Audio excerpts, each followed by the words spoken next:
नमस्कार दोस्तों, आज फिर आपका स्वागत है क्राउन इमिग्रेशन के यूट्यूब चैनल पर। तो आज का जो हमारा डिस्कशन है, मैं शेंगन की 8 ऐसी कंट्रीज़ के बारे में डिस्कस करूंगा जिनका सिर्फ एक ही मेजर इनटेक होता है सितंबर का।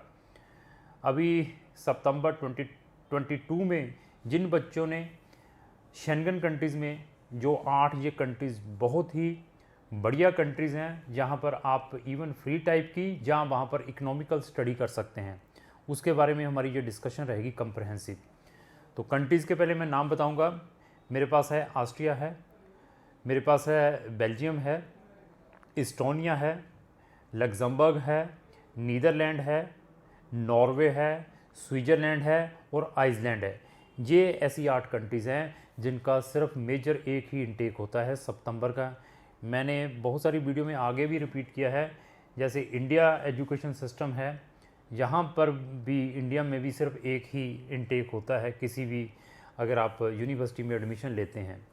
अगर आप एक रियल स्टडी लेना चाहते हैं, आप एक रियल स्टूडेंट हैं, आप चाहते हैं कि मैं एक अच्छी से अच्छी कंट्री में स्टडी करूं, इवन विद इकोनॉमिकल बजट में, इवन फ्री टाइप की वहाँ की स्टडी लूं, तो मैं बेस्ट से बेस्ट आपको गाइड करूंगा कि आप इन कंट्रीज़ की ओर तवज्जो करें, इंस्टेड ऑफ जो ऑस्ट्रेलिया में चले हुए हैं, जहाँ कनाडा में चले हुए हैं, या न्यूजीलैंड में चले हुए हैं, या यूके में चले हुए हैं, या यूएसए में चले हुए हैं। वो तो मैंने फिर बता दिया, they are the commercial country.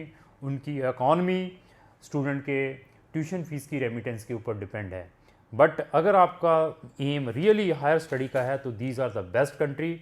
और यहाँ की entire study in English medium में है और आपको मल्टी कल्चर का एक्सपीरियंस मिलेगा। और यहाँ की जो यूनिवर्सिटीज़ हैं वो जो इंडिया की आईआईटी जैसी है, वहाँ उनके इक्वलेंट हैं। इवन आप इनकी रैंकिंग क्यूएस जो है यूनिवर्सिटीज़ में, आप गूगल में डाल के क्यूएस यूनिवर्सिटी रैंकिंग में चेक कर सकते हैं क्या क्या रैंकिंग है, उससे आपको आइडिया हो सकता है। बट अभी मैंने ये वीडियो डाल दी है, इसका मतलब ये नहीं है कि जो 50% वाले बच्चों को भी यहाँ पर एडमिशन मिलेगा, 55 वालों को भी मिलेगा, ह्यूमैनिटीज़ वालों को भी मिलेगा, विदाउट आईएलटीएस होगा, ऐसा कुछ नहीं है। आपकी परसेंटेज अगर मोर देन 65% है, आपके पास आईएलटीएस है, तो आपको मैक्सिमम चांसेस हैं यहाँ पर विदाउट एनी प्रॉब्लम एडमिशन मिल जाएगा। तो अभी मैं कंट्रीज़ की पूरे के पूरे डिस्कस करूँगा। सबसे पहले ऑस्ट्रिया। ऑस्ट्रिया सब इंटरनेशनल स्टूडेंट्स को फ्री में स्टडी प्रोवाइड करती हैं वहाँ की पब्लिक यूनिवर्सिटीज़ में। तो यहाँ के जो इनटेक हैं नवंबर में ओपन, अक्टूबर के लास्ट वीक और नवंबर के फर्स्ट वीक में ओपन हो जाएंगे। अगर आपने इन कंट्रीज़ में पढ़ने के लिए जाना है, 6-6 महीने या 1-1 साल आपको पहले हमसे कांटेक्ट करना पड़ेगा। ये नहीं है कि अभी आज आ जाओ मेरे पास, जहाँ जब इनका इनटेक ख़त्म होने वाला हो मेरे पास हो, सर मैंने अभी नॉर्वे में जाना, मेरा एडमिशन करवाइए। It is impossible. 6 महीने से लेकर 12-12 महीने की पेशेंस हैं, प्लानिंग करनी पड़ती है, तब जाकर यहाँ पर एडमिशन मिलता है। आप सेट कर लेते हैं, जीआरई कर लेते हैं, तो आपको प्लस एडवांटेजेस मिलता है। जितनी भी मैंने कंट्रीज़ बताई हैं, they are giving the preference to the experience student. बार बार मैं बता रहा हूँ। तो ये कमर्शियल जो कंट्रीज़ हैं वो एक्सपीरियंस स्टूडेंट्स को तो एडमिशन देती नहीं है। अगर कोई 40 साल 45 साल वाला है तो वो कहेंगे कि नहीं, आपकी इंटेंशन पढ़ने के लिए नहीं है। तो यहाँ पर अगर आपको आपकी फील्ड के अंदर एक्सपीरियंस है, आपकी परसेंटेज अच्छी है, तो they are giving the priority of that type of profiles. और यहाँ पर इंटरनेशनल स्टूडेंट्स के लिए कोटा फिक्स होता है कि इन्होंने नॉन यूरोपियन कंट्री से इतने स्टूडेंट्स लेने हैं। ऑस्ट्रिया की बात करेंगे। ऑस्ट्रिया की जो टोटल स्टडी है टोटली फ्री ऑफ कॉस्ट है इंटरनेशनल स्टूडेंट्स के लिए, और वहाँ पर आप वहाँ की पब्लिक यूनिवर्सिटीज़ में एडमिशन ले सकते हैं।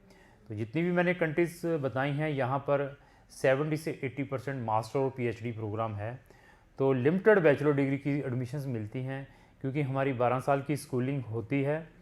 तो यहाँ पर जो कंट्रीज़ है जो 13 साल की स्कूलिंग मांगती है, तब आपको बैचलर में एडमिशन मिलता है। जैसे जर्मनी के अंदर स्टूडिंग लगता है, पहले जर्मन लैंग्वेज सीखनी पड़ती है, फिर स्टूडिंग फाउंडेशन जिसको कहते हैं, फिर बैचलर स्टार्ट होती है। ऐसे ही इन 8 कंट्रीज़ में कुछ ऐसी कंट्री हैं तो आपको वो पैरामीटर फुलफिल करने पड़ते हैं। ऑस्ट्रिया का education system parallel to Switzerland है, पैरेलल टू जर्मनी है। जैसे वहाँ पर मेरी जर्मनी की वीडियोस देखेंगे, अगर आपने +2 वाले स्टूडेंट है, बैचलर में एडमिशन लेना, क्या क्या रिक्वायरमेंट है। मास्टर वाले स्टूडेंट्स के लिए कोई भी प्रॉब्लम नहीं है। स्पेशली इंजीनियरिंग वाले स्टूडेंट हो सकते हैं, मेडिकल फील्ड के स्टूडेंट हो सकते हैं, तो वो हमें ज़रूर संपर्क करें, ह्यूमैनिटीज़ वाले भी, बिजनेस वाले भी, तो उनको हम हेल्प कर सकते हैं। तो ऑस्ट्रिया में पोस्ट स्टडी परमिट 1 साल का मिलता है। इवन आप वहाँ पर जाने के बाद स्पाउस को बुला सकते हैं, लेकिन स्पाउस का वीज़ा ऑस्ट्रिया के अंदर काफ़ी डिफ़िकल्ट है, it is not so easy. तो उसके बाद बेल्जियम, बेल्जियम भी बहुत ही अच्छी कंट्री है।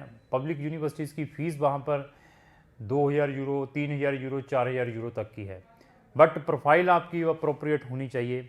बेल्जियम में अगर आपने बैचलर में एडमिशन लेना है तो सेट वाले स्टूडेंट को they are giving the admission, set नहीं है तो बड़ी डिफ़िकल्टीज़ आती हैं वहाँ पर। अगर आप बिजनेस के स्टूडेंट हैं या इंजीनियरिंग करने के लिए जाते हैं, लेकिन वहाँ पर बहुत सारे इंग्लिश टोट प्रोग्राम है, बैचलर में भी, मास्टर में भी कोई प्रॉब्लम नहीं है। किसी भी स्ट्रीम में अगर आपने एडमिशन लेना है, यहाँ पर भी साल का पोस्ट स्टडी परमिट है, तो यहाँ पर भी आप अपनी स्पाउस को बुला सकते हैं, तो स्पाउस को भी बुलाने में कोई दिक्कत नहीं है। इस्टोनिया का भी जो मेजर इनटेक है वो सितंबर का है, लेकिन वहाँ पर एक प्राइवेट यूनिवर्सिटी है इस्टोनिया के अंदर जिसका इनटेक जेन का भी रहता है। वो एक ही यूनिवर्सिटी है प्राइवेट जिसका, बट जितनी भी वहाँ की पब्लिक यूनिवर्सिटी हैं उनका एक ही इनटेक है सितंबर का। तो यहाँ की भी जो यूनिवर्सिटीज़ हैं वो ओपन हो जाएंगी, कोई दिसंबर में ओपन हो जाएगी, तो अभी आपको आज से ही प्रिपेयर करना पड़ेगा। तो यहाँ की जो फ़ीस है इस्टोनिया में उन बच्चों को रिकमेंड करता हूँ जिनका ड्रीम स्कैंडिनेवियन कंट्री है या नॉर्डिक स्टेट हैं, जिन्होंने फिनलैंड जाना है, नॉर्वे जाना है, डेनमार्क जाना है या स्वीडन जाना है, लेकिन due to lack of fund जहाँ आपकी एलिजिबिलिटी नहीं बनती, तो उनको मैं एस्टोनिया ज़्यादा रिकमेंड करता हूँ। इवन स्कैंडिनेवियन जो कंट्रीज़ के लोग हैं बहुत सारे एस्टोनिया में रहते हैं, नियर होने के कारण, सस्ती होने के कारण, बट यहाँ पर जो फ़ीस है 4000 से लेकर 6000 यूरो की है। पीएचडी भी यहाँ पर एडमिशन ले सकते हैं अगर आप सीरियस स्टूडेंट हैं, तो पीएचडी भी इन कंट्रीज़ में लाइक ए वर्क परमिट है, तो they are giving a very good stipend like a ये लेकर चलिए 600 यूरो से लेकर 1000 यूरो तक का है। बट अगर आप सीरियस प्रॉपर स्टूडेंट हैं, ये नहीं है कि 50% 60% वाले हैं मैंने जाना है, तो it is very difficult for them. तो फिर लग्जमबर्ग है, it is very good country, यहाँ पर टोटली फ्री स्टडी प्रोवाइड की जाती है, एक ही यूनिवर्सिटी है। तो बट अगर आपके 75% से कम मार्क्स हैं तो यहाँ पर आपको एडमिशन नहीं मिल पाएगा। अगर आपके मार्क्स 75% से प्लस हैं तो मास्टर के ही मेजर प्रोग्राम है 90% हमारे पास, तो आप हमें संपर्क करें, तो मैक्सिमम चांसेस है आप लग्जमबर्ग में फ्री में स्टडी कर सकते हैं। +2 वालों के लिए भी ऑप्शन है, लेकिन उनके लिए डिफ़िकल्ट है, बड़ा इसके अंदर एफर्ट्स करने पड़ते हैं। एक ही प्रोग्राम है वहाँ पर +2 वाले स्टूडेंट्स के लिए। ये कंट्री भी 6 मंथ का पोस्ट स्टडी परमिट देती है, और यहाँ पर भी आप अपनी स्पाउस को ले जा सकते हैं। इवन इस्टोनिया में भी आप अपनी स्पाउस को ले जा सकते हैं। ये जितनी भी कंट्रीज़ बताई हैं दे आर वेरी लीनियंट। अगर आप वीज़ा लेकर की बात करते हैं, अगर आपकी वहाँ की गवर्नमेंट यूनिवर्सिटी से एडमिशन आता है, एक्सेप्ट ऑस्ट्रिया को छोड़ के, ऑस्ट्रिया के पैरामीटर अलग टाइप के। नीदरलैंड के अंदर हर एक स्ट्रीम में आपको एडमिशन मिल सकता है। यहाँ पर टोटल स्टडी पेड है। यहाँ की जो स्टडी की फ़ीस है वो 8000 यूरो से स्टार्ट होकर 20000 यूरो की है पर ईयर की, डिपेंड आपकी प्रोफाइल। यहाँ पर IELTS मैंडेटरी है, विदाउट IELTS आप यहाँ पर एडमिशन नहीं ले सकते हैं। 1 साल का पोस्ट स्टडी परमिट मिलता है, आप अपनी स्पाउस को भी अकम्पनी कर सकते हैं। अगर यहाँ पर जाना है तो इनके जो पोर्टल है वो जनवरी और फरवरी में खुलते हैं सितंबर इनटेक के लिए। नॉर्वे की मैंने बड़ी पिछले काफ़ी समय से रिपीट कर रहा हूँ कि नॉर्वे के इनटेक खुलने वाले दिसंबर और अक्टूबर और नवंबर के फर्स्ट वीक के अंदर। अगर वहाँ पर आपने फ्री स्टडी करने के लिए जाना है तो आपको मैं एडमिशन दिलवा सकता हूँ, अगर आपके परसेंटेज 65% है और साथ में आपके IELTS 6 जहाँ 6 से ज़्यादा है।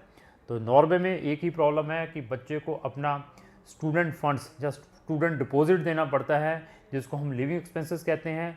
जैसे कि कनाडा के अंदर GIC है, जर्मनी के अंदर ब्लॉक्ड अकाउंट है, न्यूजीलैंड के अंदर FTS है, यहाँ पर स्टूडेंट डिपॉजिट है जो कि अप्रोक्स 11 लाख से लेकर 12 लाख का आपको वहाँ पर साथ में लिविंग एक्सपेंसेस कैरी करने पड़ते हैं। तो नॉर्वे में वी आर वेरी स्पेशलाइज, तो आप नॉर्वे के लिए भी हमें संपर्क कर सकते हैं।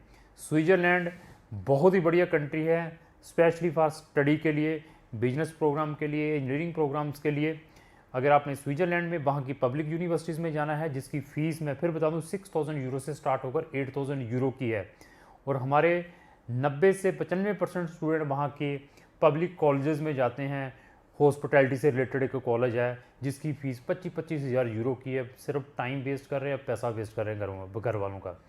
अगर आप सीरियस स्टूडेंट हैं, आपके परसेंटेज मोर देन 65% है, IELTS 66 बैंड है, 6.5 है और साथ में एक्सपीरियंस है, यहाँ पर स्विट्ज़रलैंड में अगर एडमिशन लेना है, they are giving the admission preference देते हैं एक्सपीरियंस स्टूडेंट्स को। MBA की हुई है, 5 साल का 10 साल का एक्सपीरियंस है, they will give the preference to you for giving the admission.